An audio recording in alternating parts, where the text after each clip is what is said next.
दादी माँ, हमें आज कोई कहानी सुनाओ ना।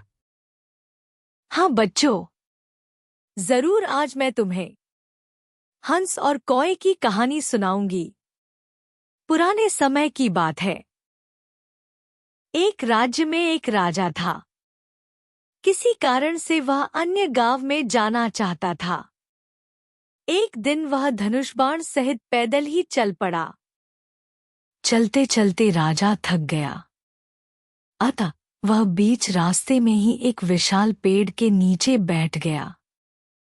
राजा अपने धनुष बाण बगल में रखकर चद्दर ओढ़कर सो गया।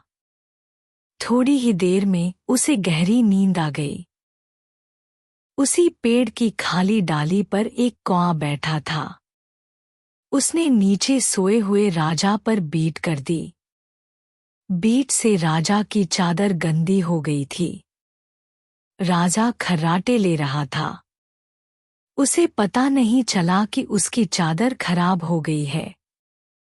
कुछ समय के पश्चात कौआ वहां से उड़कर चला गया और थोड़ी ही देर में एक हंस उड़ता हुआ आया। हंस उसी डाली पर और उसी जगह पर बैठा जहां पहले वह कौआ बैठा हुआ था। अब अचानक राजा की नींद खुली।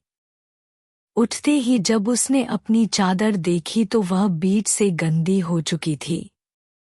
राजा स्वभाव से बड़ा क्रोधी था। उसकी नजर ऊपर वाली डाली पर गई जहां हंस बैठा हुआ था। राजा ने समझा कि यह सब इसी हंस की ओछी हरकत है। इसी ने मेरी चादर गंदी की है।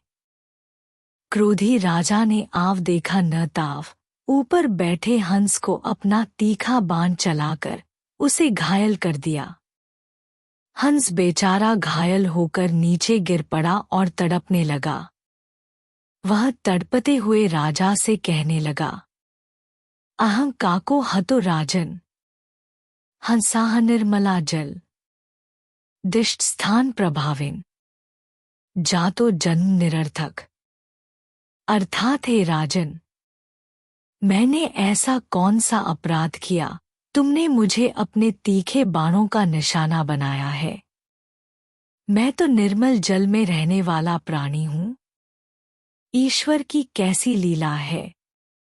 सिर्फ एक बार कौए जैसे दुष्ट प्राणी की जगह पर बैठने मात्र से ही व्यर्थ में मेरे प्राण चले जा रहे हैं। फिर दुष्टों के साथ सदा रहने वालों का क्या हाल होता होगा। हंस ने प्राण छोड़ने से पूर्व कहा, हे राजन, दुष्टों की संगति नहीं करना, क्योंकि उनकी संगति का फल भी ऐसा ही होता है।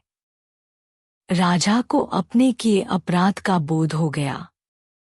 वह अब पश्चाताप करने लगा। बच्चों, हमें दुष्टों की संगति में रहने से बचना चाहिए, क्योंकि दुष्ट प्रवृत्ति के लोगों की संगति का फल भी उनके जैसा ही होता है।